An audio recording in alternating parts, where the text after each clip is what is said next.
পঞ্চদশ অর্থ কমিশনের টাকার কাজ নিয়ে চাঁচল এক পঞ্চায়েত সমিতিকে অন্ধকারে রাখার অভিযোগ উঠল বিডিও পৌশালী চক্রবর্তীর বিরুদ্ধে।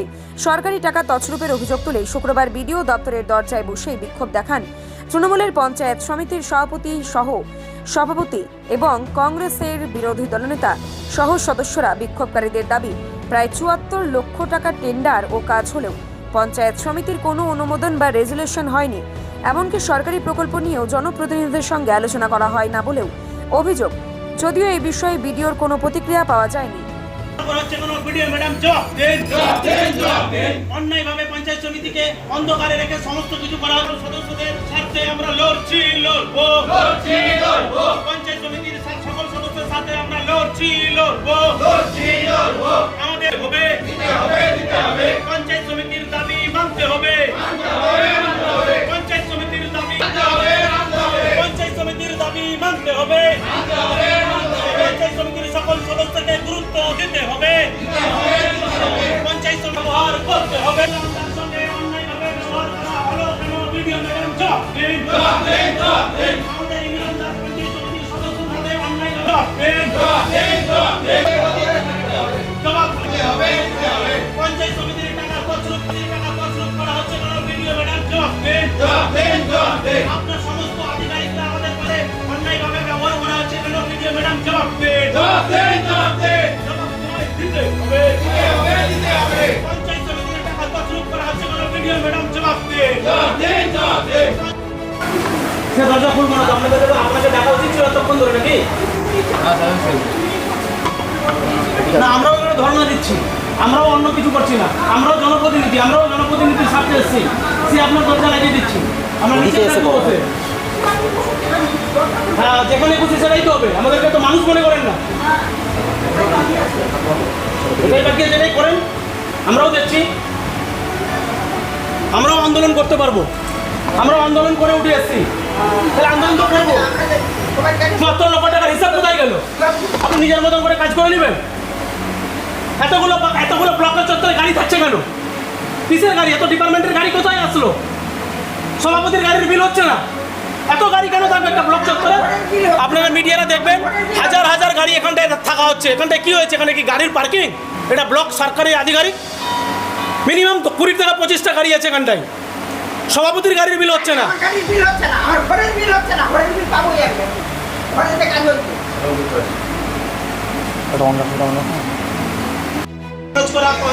বিডিও ম্যাডাম জবাব দিন।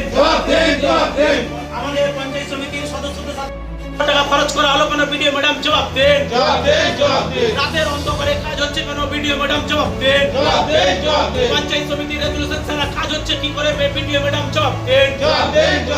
পঞ্চায়েত সমিতির রেজুলেশন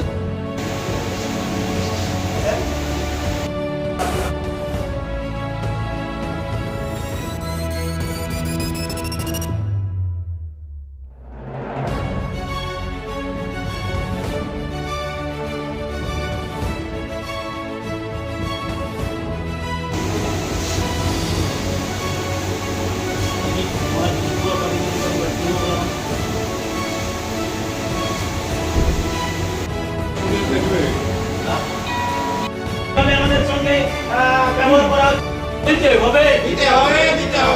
সাধারণ মানুষের স্বার্থে আমরা লড়ছি। অন্যায়ভাবে আমাদের সঙ্গে ব্যবহার করা হচ্ছে কেন? বিডিও ম্যাডাম জবাব দিন। সকল পঞ্চায়েত সমিতির সদস্যদের সাথে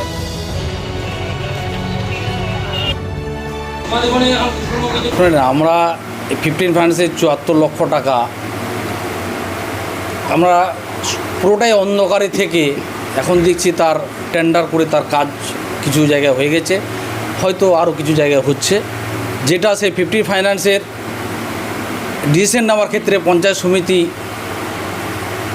অল ইন অল, তবুও দেখছি বিডিও ম্যাডাম আমাদেরকে অন্ধকারে রেখে তা কাজ করেছেন। এমনকি যে কোনো ব্যাপারে আমরা বিডিও ম্যাডামের কাছে যদি যাই যে কোনো সমস্যার সমাধানের জন্য, কিন্তু সঠিক উত্তরটা পাই না। এমনকি গত 2 দিন হলো আমাদের সদস্য ইমরান বাবুর সঙ্গে যা ব্যবহারটা করেছেন বিডিও ম্যাডাম, সেটা কল্পনার বাইরে। না, টোটালটাই কেউ এখনও জানাচ্ছে না। এমনকি এটা না, এর আগে জনকল্যাণ শিবির হলো, সেটাতেও কিন্তু আমাদেরকে জানাবার কোনো প্রয়োজন মনে করলো না যে বিরোধী কেউ আছে। জানি না তৃণমূলকে জানিয়েছে কিনা জানি না, কিন্তু কংগ্রেসকে কোনোভাবেই জানানো হয়নি। একটা 3 দিন ধরে একটা জনকল্যাণ শিবির হলো, কিন্তু আমরা সেই সম্বন্ধে কোনো চিঠিও পাইনি বা মৌখিক কোনো বলা হয়নি, কিছু জানায়নি। 15 মিনিটসের ক্ষেত্রে আমরা পুরো অন্ধকারী, অথচ আমাদের স্কিম থেকে গেল টোটাল আমাদের স্কিম ছাড়া বাইরে উনি কাজ করেছেন। টেন্ডার 74 লক্ষ টাকা। টেন্ডারের বিষয়ে আপনারা কিছু না, কিছুই জানি না আমরা, আপনারা পুরো অন্ধকার। পুরো অন্ধকারী। টেন্ডারের বিষয়ে আমরা কিছুই জানি না। আপনাদের সিএসও কিছু নেওয়া হয় না? না না, যেটা হয়েছে এক্ষেত্রে আমাদের কোনো সিগনেচার করা অর্থ এর কোনো আছে বলে আমার মনে হয় না। resolution হয়নি। হ্যাঁ, কোনো রিলেশন হয়নি। এটা অবশ্যই দুর্নীতি নাহলে আমরা কী ভাববো যে আমাদের সঙ্গে কোনো আলোচনা নেই, আলোচনা ছাড়াই সব কিছু কাজ হয়ে যাচ্ছে, এটা কেমন কথা? কি চাইছেন আপনারা? আমরা চাইছি এর পরবর্তীতে এবং সে টাকাগুলো কিভাবে খরচ করা হলো সেটা আমরা জানতে চাইব, এবং কি প্রত্যেক সদস্যদেরকে সমানভাবে গুরুত্ব দিয়ে এবং ব্লক স্তরে যত সমস্ত আধিকারিকগণ আছে সব জায়গায় যেন আমাদের সদস্যরা গুরুত্ব পায়, সেই জিনিসটা ম্যাডামকে নিশ্চিত করতে হবে। একমাত্র দায়ী আমাদের বিডিও ম্যাডামের জন্য। বিডিও ম্যাডাম আমাদেরকে কোনো মতেই কোনো কিছুতে আশ্বাস দিতে পারছেন না। আমাদের মূল অভিযোগ, আমাদের ওল্ড ফান্ডের টাকা, আমাদের 15-এর টাকা বিডিও ম্যাডাম অন্যায়ভাবে অন্য খাতে ব্যবহার করছেন কোনো রেজলিউশন ছাড়াই। পঞ্চায়েত সমিতির আমরা কেউ জানছি না, আমাদেরকে অন্ধকারে রেখে 74 লক্ষ টাকার কাজ উনি করছেন, যেখানে সেখানে রাতের অন্ধকারে কাজ হয়ে যাচ্ছে। কাজ কিছু কিছু জায়গায় অলরেডি হয়ে গেছে। 74 লক্ষ টাকা এই অবধি আমরা এটা দেখতে পাচ্ছি। তারপরে আবার ওল্ড ফান্ড আছেই। আচ্ছা, টাকা কোথায় কাজে লাগাচ্ছেন? সেটা বিডিও ম্যাডাম বলবেই। সেই টাকা হচ্ছে পঞ্চায়েত সমিতির টাকা। ওই টাকা একমাত্র পঞ্চায়েত সমিতির সকল সদস্যরা মিলে রেজলিউশন করে নিজের এলাকার উন্নয়ন খাতে আমরা ব্যবহার করতে পারবো। এটা ম্যাডামের এখতিয়ারের টাকা না, এটা বিডিও ফান্ডের টাকা না। সেই টাকা দিয়ে কোথাও হয়তো রাতের অন্ধকারে লাইট লেগে যাচ্ছে, হয়তো 2 টাকার লাইট লেগে 10 টাকার বিল তুলছেন। কার মদতে করছেন সেটা উনি জবাব দিবেন। বলছি, আপনাদের ভোট কি তৃণমূলের ভোট? আমাদের পঞ্চায়েত সমিতি তৃণমূলের বোর্ড থাকলেও আমাদের এখানে যৌথ আন্দোলন হচ্ছে। সমস্ত আমাদের 24 জন সদস্য আছি, সর্বদলীয় সবাই মিলে আন্দোলন করছি। এদের সঙ্গে কোনো যোগাযোগ রাখছেন না। তার সাথে সাথে ওনার অফিসের যে স্টাফরা আছেন, বিভিন্ন আধিকারিকরা, তাদের কাছ থেকে আমরা কোনো পরিষেবা পাই না। এই যে মানুষ অন্নপূর্ণা, আমাদের মাননীয় শুভেন্দু অধিকারী আমাদের নতুন সরকার যে অন্নপূর্ণা দিয়েছেন, এই মানুষরা যে হ্যারাসমেন্ট হচ্ছে, এইসব বিডিও ম্যাডামদের কারণে হ্যারাস্ট হচ্ছে। আমরা চাইছি আমাদেরকে একটা লিস্ট দেওয়া হোক।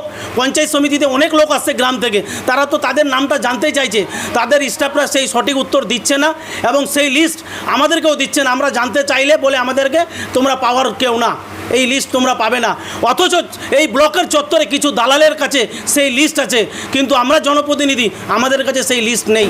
আমাদের অভিযোগ, আমাদের ম্যাডাম আমাদেরকে গুরুত্ব দিচ্ছেন না। আমাদের কোনো অধিকারী সব অফিসাররা কেউ আমাদেরকে গুরুত্ব দিচ্ছে না। এই যে অন্নপূর্ণা ভাণ্ডারের লিস্ট এসছে, লিস্ট আমরা কেন পাবো না? আমি তো একটা সভাপতি, আমি পাবো না লিস্ট? 70 লাখ টাকার যে কাজ ওটা আমরা জানি না। রাতের অন্ধকারে না, রাতের অন্ধকারে ওরা কাজ করে নিচ্ছে, রেজলিউশন ছাড়াই করে নিচ্ছে। কেন এই ঘটনা ঘটছে? কারণ আমরা ধারণা দিয়েছি, ওই জন্য আমরা গুরুত্ব পাচ্ছি না। আমাদের ম্যাডাম কোনো জানাচ্ছে না কিছু, ওই জন্যই আমি একটা সভাপতি, আমি তো সবই জানতে পারবো। কি চাইছেন এখন? আমরা চাইছি ম্যাডাম আমাদের গুরুত্ব দেখ, আমাদেরকে সব কিছু জানা। আমরা দেখেছি যে এই পঞ্চায়েত সমিতির নেতৃত্বে যারা আজকে আন্দোলন করছে, তারা এই পঞ্চায়েত সমিতি থেকে একসময় ভাগ বাটরা পেতেন, কিন্তু বর্তমান সরকার পরিবর্তন হওয়ার সাথে সাথে পশ্চিমবাংলার মাটিতে দেখা যাচ্ছে যে এই সমস্ত কিছু যে তোলা এবং ঠিকাদারদেরকে যে কাটমানি, সেই প্রথা উঠে গেছে। যারা আজকে আন্দোলন করছে তারা হয়তো ভাগ বাটরা পায়নি, তাই জন্য এই আন্দোলন করছেন। তবে বর্তমান মাননীয় শুভেন্দু অধিকারীর নেতৃত্বে যে সরকার চলছে, তাতে এই সমস্ত ব্যবস্থা পরিষ্কার হয়েছে এবং সাধারণ মানুষ যারা কাজ, তারা সমস্ত কাজ তারা বুঝে নিচ্ছে এবং এলাকায় উন্নয়নের কাজ হচ্ছে। এই যে বিক্ষোভটা তারা করছেন তছরূপ না, এগুলো নাটকীয়, এগুলোর কোনো জায়গা নেই। বিগত দিনে কংগ্রেস এদের সাথে আন্ডারস্ট্যান্ডিং করেই তো কাজ করছিল। বর্তমানে কংগ্রেস সিপিএম এখন আন্ডারস্ট্যান্ডিংয়ের মধ্যে নেই, কারণ সরকার পরিবর্তন হচ্ছে। জানে যে এই সরকারের আমলে কোনোরকমভাবে কোনো তোলা তুলে বা কোনোরকম কোনো কাটমানি তুলে সরকার চলতে পারে না, বা কোনো প্রশাসনিক ব্যবস্থা চলতে পারে না। তাই জন্য এই নাটকীয় করে যদি ভাগ বাটরা পেতে পারে, তার জন্য নাটক চালানো হচ্ছে।